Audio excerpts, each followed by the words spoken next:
ಮದ್ದೂರಿನ ಹೋಬಳಿ ಕೇಂದ್ರಗಳು ಸಹ ಬಂದ್ ಆಗಿವೆ. ಇನ್ನು ಕೆಸ್ತೂರಿನಲ್ಲಿ ಅಂಗಡಿ ಮುಂಗಟ್ಟುಗಳನ್ನು ಕೂಡ ಬಂದ್ ಮಾಡಲಾಗಿದೆ. ಸ್ವಯಂ ಪ್ರೇರಿತವಾಗಿ ಅಂಗಡಿ ಮುಂಗಟ್ಟುಗಳನ್ನು ಬಂದ್ ಮಾಡಲಾಗಿದೆ. ಬಂದ್ಗೆ ಬೆಂಬಲ ಸೂಚಿಸಿರುವಂಥದ್ದು ಕೆಸ್ತೂರು ಗ್ರಾಮಸ್ಥರು. ಕೆಸ್ತೂರಿನಲ್ಲಿ ಅಂಗಡಿ ಮುಂಗಟ್ಟುಗಳನ್ನು ಬಂದ್ ಮಾಡಲಾಗಿದೆ. ಬಂದ್ಗೆ ಬೆಂಬಲ ಸೂಚಿಸಿದ್ದಾರೆ ಕೆಸ್ತೂರು ಗ್ರಾಮಸ್ಥರು. ಸ್ವಯಂ ಪ್ರೇರಿತರಾಗಿ ಅಂಗಡಿ ಮುಂಗಟ್ಟುಗಳನ್ನ ಬಾಗಿಲು ಹಾಕಿ ಬಂದ್ ಮಾಡಿ ಬಂದ್ಗೆ ಬೆಂಬಲವನ್ನ ಸೂಚಿಸಿದ್ದಾರೆ. ಅಂಗಡಿ ಬಂದ್ ಮಾಡೋ ಮೂಲಕ ಬೆಂಬಲ ಸೂಚಿಸ್ತಾ ಇರುವಂಥದ್ದು ಕೆಸ್ತೂರು ಗ್ರಾಮಸ್ಥರು.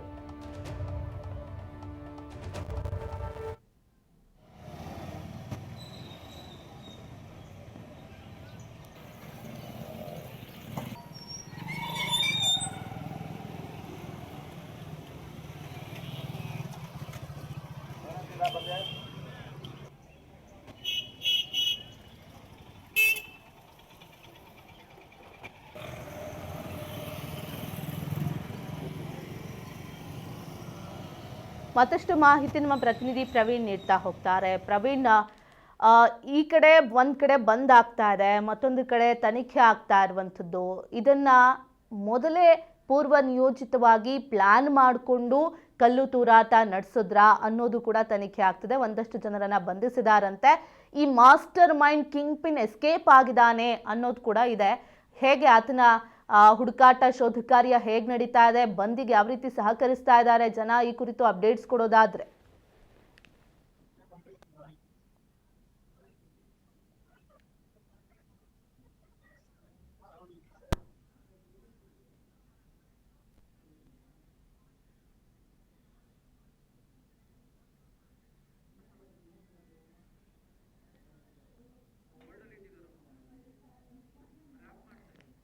ಸಂಪರ್ಕ ಕಡಿತ ಆಗಿದೆ.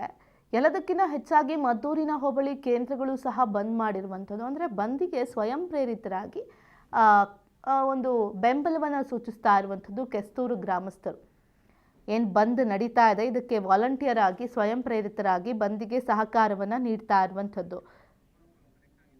ಮತ್ತಷ್ಟು ಅಪ್ಡೇಟ್ಸ್ ಪ್ರವೀಣ್ ನೀಡ್ತಾ ಹೋಗ್ತಾರೆ ನಮ್ಮ ಪ್ರತಿನಿಧಿ.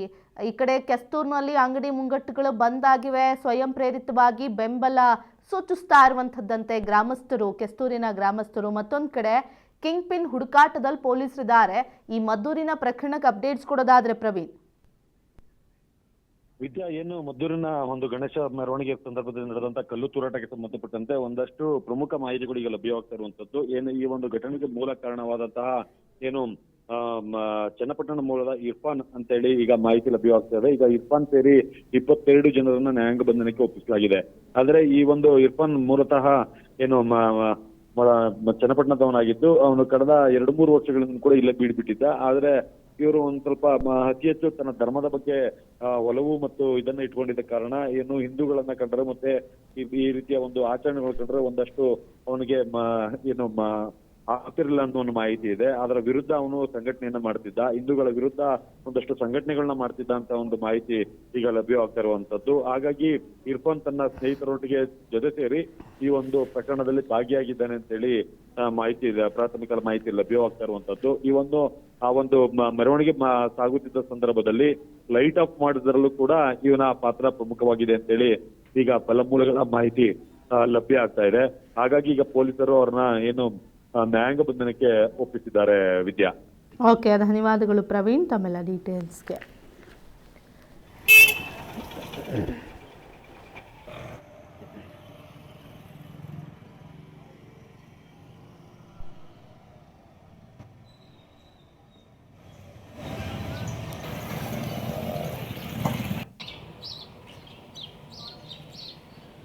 ಹಿಂದೂಪರ ಸಂಘಟನೆಗಳು ಇವತ್ತು ಕೂಡ ಮದ್ದೂರು ಬಂದ್ಗೆ ಕರೆ ನೀಡಿದ್ವು. ಹಿಂದೂಪರ ಸಂಘಟನೆಗಳು ಪ್ರತಿಭಟನೆಗೆ ಬಿಜೆಪಿ ಸಾಥ್ ಕೂಡ ಕೊಟ್ಟಿದೆ.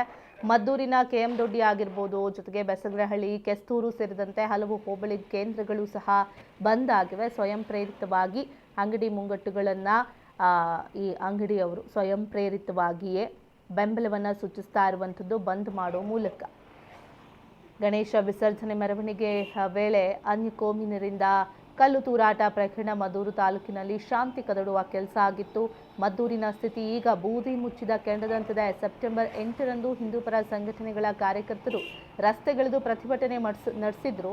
ಇನ್ನು ಇವತ್ತು ಪ್ರತಿಭಟನೆ ಮಾಡೋ ಮೂಲಕ ಜೊತೆಗೆ ಬಂದ್ ಮಾಡೋ ಮೂಲಕ ಇದನ್ನು ತೀವ್ರವಾಗಿ ವಿರೋಧಿಸ್ತಾ ಇದ್ದಾರೆ.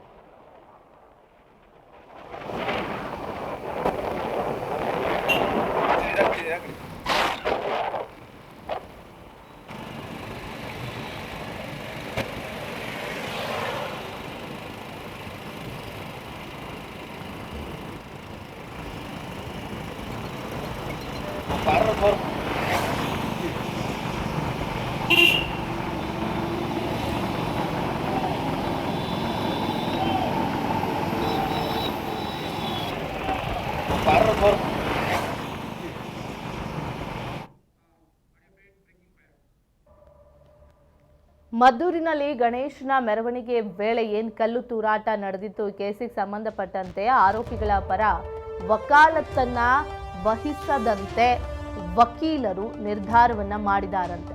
ಕೋರ್ಟ್ ಕಲಾಪ ಬಹಿಷ್ಕಾರ ಮಾಡಿ ನಿರ್ಧಾರ ಕೈಗೊಂಡಿರುವಂಥದ್ದು ವಕೀಲರ ಸಂಘ.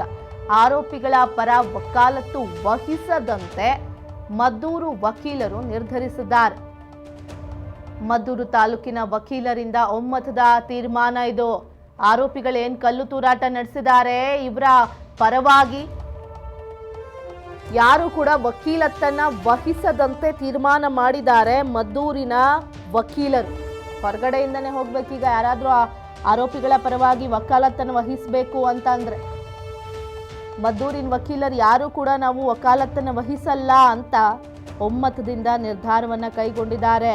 ಇವತ್ತು ಹಿಂದೂ ರಾಷ್ಟ್ರದಲ್ಲಿ ಹಿಂದೂ ದೇವರ ಆಚರಣೆ ಉತ್ಸವ ಮಾಡೋದಕ್ಕೆ ಅವಕಾಶ ಮಾಡಿಕೊಡದೇ ಇರುವಂಥ ಮನಸ್ಥಿತಿ ಇರುವಂಥವರ ಪರವಾಗಿ ವಕಾಲತ್ ಯಾಕೆ ವಹಿಸಬೇಕು?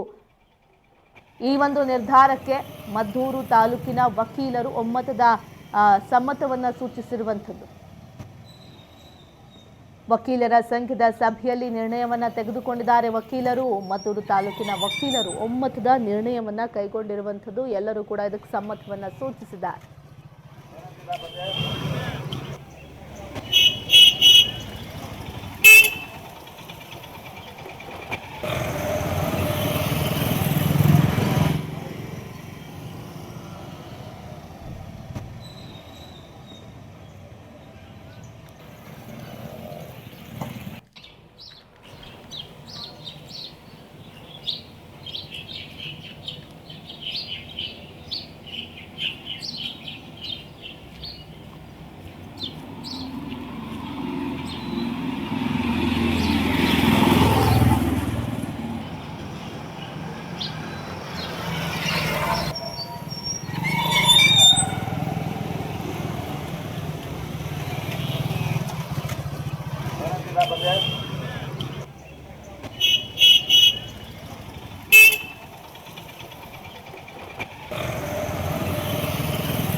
ಕಲ್ಲು ತೂರಾಟ ಪ್ರಕರಣದಿಂದ ಮದ್ದೂರು ನಿಗಿನಿಗಿಯಾಗಿ ಕೆಂಡವಾಗಿ ಬೂದಿ ಮುಚ್ಚಿದ ಕೆಂಡದಂತಿದೆ. ಇವತ್ತು ಮದ್ದೂರಿನಲ್ಲಿ ಮಧ್ಯಾಹ್ನ 3 ಗಂಟೆಗೆ ಶಾಂತಿ ಸಭೆ ಇದೆ. ಸಚಿವ ಚಲುವರಾಯಸ್ವಾಮಿ ನೇತೃತ್ವದಲ್ಲಿ ಶಾಂತಿ ಸಭೆ ಇದೆ. ಎರಡು ಕೋಮಿನ ಮುಖಂಡರ ಜೊತೆಗೆ ಸಚಿವರು ಮಾತುಕತೆ ನಡೆಸಲಿದ್ದಾರೆ. ಖಾಸಗಿ ಕಲ್ಯಾಣ ಮಂಟಪದಲ್ಲಿ ಚರ್ಚೆ ಇದೆ. ಇವತ್ತು DC doctor Kumar, SP Baladandi ಸೇರಿದಂತೆ ಹಲವರು ಸಚಿವರಿಗೆ ಸಾಥ್ ಕೊಡ್ತಿದ್ದಾರೆ. ಈ ಶಾಂತಿ ಸಭೆಯಲ್ಲಿ ಭಾಗಿಯಾಗ್ತಿದ್ದಾರೆ. ಎರಡೂ ಒಂದು ಸಮುದಾಯದ ಮುಖಂಡರನ್ನ ಕರೆಸಿ ಶಾಂತಿ ಸಭೆಗೆ ಚಲುವರಾಯಸ್ವಾಮಿಯವರು ಇವತ್ತು ಮುಂದಾಗ್ತಾ ಇದ್ದಾರೆ. ಎರಡೂ ಕೋಮಿನ ಮುಖಂಡರ ಜೊತೆಗೆ ಸಚಿವರು ಮಾತುಕತೆ ನಡೆಸಲಿದ್ದಾರೆ. ಖಾಸಗಿ ಕಲ್ಯಾಣ ಮಂಟಪದಲ್ಲಿ ಈ ಶಾಂತಿ ಸಭೆ ಅಥವಾ ಚರ್ಚೆ ನಡೆಯಲಿದೆ. ಎರಡೂ ಕೋಮಿನ ಮುಖಂಡರನ್ನ ಕರೆಸ್ಕೊಂಡು ಅಲ್ಲಿ ಶಾಂತಿ ಸಭೆಯನ್ನು ಯಾಕಾಯಿತು, ಏನಾಯಿತು, ಇದನ್ನೀಗ ಸದ್ಯಕ್ಕೆ ಈ ಒಂದು ವಿಚಾರವನ್ನು ಶಾಂತಿಯಾಗಿ ಇತ್ಯರ್ಥ ಮಾಡಬೇಕು ಅಂದರೆ ಏನು ಮಾಡಬೇಕು ಇದೆಲ್ಲದನ್ನು ಕೂಡ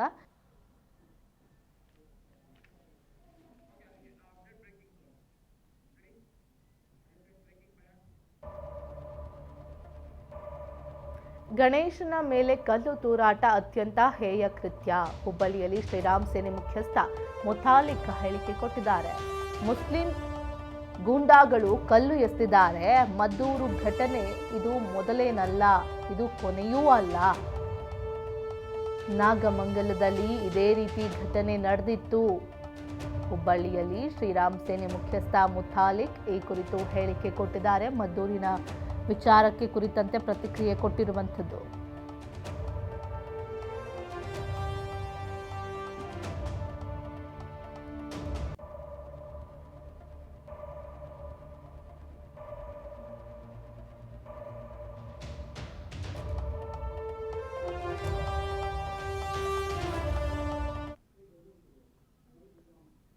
ಇದಕ್ಕೆಲ್ಲದಕ್ಕೂ ಅಂದ್ರೆ ಕಾಂಗ್ರೆಸ್ ಕಾರಣ. ಕಾಂಗ್ರೆಸ್ಸಿನ ಮುಸ್ಲಿಂ ತುಷ್ಟೀಕರಣ, ಮುಸ್ಲಿಂ ವೋಟ್ ಬ್ಯಾಂಕ್ಗೋಸ್ಕರ ಇವತ್ತು ಈ ಗುಂಡಾಗಳನ್ನು ಬೆಳೆಸ್ತಾ ಇರುವಂತಹದ್ದೇ ಈ ಪಕ್ಷ. ಸೊ ಈ ಪಕ್ಷದ ಕುಮ್ಮಕ್ಕಿನಿಂದಲೇ, ಈ ಪಕ್ಷದ ನಿರಂತರವಾಗಿ ಅವರನ್ನ ಬೆಳೆಸ್ತಾ ಇರುವಂತಹದ್ದೇ ಇವತ್ತು ಕಾಂಗ್ರೆಸ್ಸಿನ ನೀತಿ. ಮದ್ದೂರಿನಲ್ಲಿ ನಡೆದಂತ ಘಟನೆ, ಮದ್ದೂರಷ್ಟೇ ಅಲ್ಲ, ಸಾಗರದಲ್ಲಿ ಒಂದು ಮನೆ ಮೇಲ್ಗಡೆಗೆ 2 ಮಕ್ಕಳು ಆ ಗಣೇಶನ ಮೇಲೆ ಉಗುಳುತ್ತಾರೆ. ಇದು ಯಾವ ಪಾಠ ರೀ ಇವರಿಗೆ? ಮದರ್ಸಾದಲ್ಲಿ ಇದನ್ನೇ ಕಲಿಸಿದಾರೆ, ಇದನ್ನೇ ಕಲಿಸ್ತಾರ. ಮಂಡ್ಯ ಜಿಲ್ಲೆ ಮದ್ದೂರಿನಲ್ಲಿ ಗಣೇಶೋತ್ಸವದ ವಿಸರ್ಜನೆ ಸಮಾರಂಭದಲ್ಲಿ ಮುಸ್ಲಿಂ ಗುಂಡಗಳು